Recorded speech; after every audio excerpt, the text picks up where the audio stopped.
Morning everyone. And pakita ko sa inyo yung mga halaman ko na naglakihan na. 6 months ko rin tong hindi nakita. Yung mga plants ko na yan. Ayan o. Dito tayo sa loob. Dito tayo sa garden sa loob ng bahay. Ito mga tanim ni Aling Nida yan o. Siya yung nagtanim dyan. Itong mga to, tinanim niya sa mga maliliit na paso. Very good naman si Aling Nida, nagtanim. Ayan. Umulan ng konti, kaya basa sila. Ayan o, ang mga... Nagtanim din pala siya ng palmera dito. Oh, very good. Iuwi ko yan sa Pampanga. Tapos itong mga ano natin, oh, itong mga ano na nga bang... Ko na matandaan kung anong pangalan yan, oh. Umusbong na naman sila.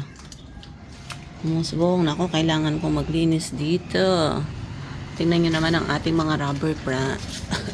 Rubber plant. Tingnan nyo, pakita ko sa inyo kung gano'n. Ayan, oh. Oh. Nagpas na sa akin.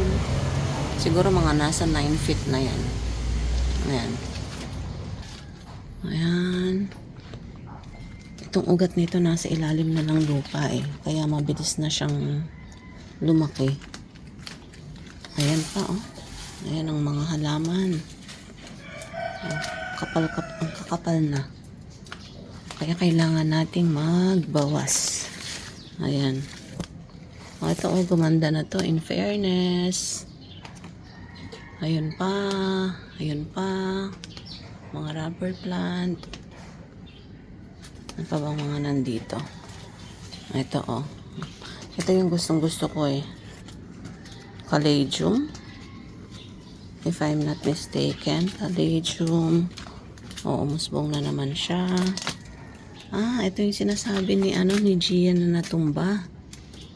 Ito yung ano natin, Burl Max. Ayan o. Ayan, natumba na siya sa sobrang bigat. So ito, kailangan ko talaga tong ayusin. Mamaya na. Naambon pa. Ayan pa. Uy, gumanda na to. Oh, very good. Birkins. Mahal din to nung pandemic. Magkano ko rin nabili yan. Itong Calathea. Ang ganda na ng Calathea. So, in fairness, nabuhay sila. Survive. Tingnan nyo naman itong aking napakalaking oh, lagpas na siya sa bubong. Oh, ganda, diba? Ng lemon lime rubber plant. Nakailang putol na ako dyan, kaya nag multi branch na siya. Oh, pati pala yung yung fig, oh, nakaslant na siya dun. Naghahanap kasi yan ng ng araw, kaya ganyan. Oh, konting ayos-ayos lang. Ayan, mga aayusin ko. Ito, oh, wow, umusbong na naman siya. May kasi to eh, ang tawag doon. Yung may season na nagtatago sila. Hibernate, nag-hibernate sila. Tapos, dadating yung season na uusbong na naman ang kanilang mga dahon. Ito yung aking Melanie rubber plant. Oh, ang taas na rin. Ang laki na rin. Tinali-tali ko to nung bago ako umalis. Oh, tingnan nyo naman. Oh, tingnan nyo naman. Ang taas na. Oh. Ganyan na siya. Ayan. Ayan.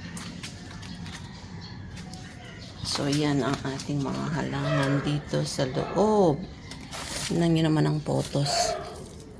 Tingnan nyo naman ang photos. Nako. Okay, di bale. May time na tayong mag-ayos ng ating mga plants. I'm happy to see you again. Ito ang aking mga babies. Dito sa Cavite. Okay. Meron pa akong isang rubber plant dito. Ito. Ito kalamansi. Kaso, tingnan nyo naman, walang kadahon-dahon ng ating kalamansi. Oh, there you go. Yan muna ang aking update for today. Thank you everyone for tuning in. God bless everyone.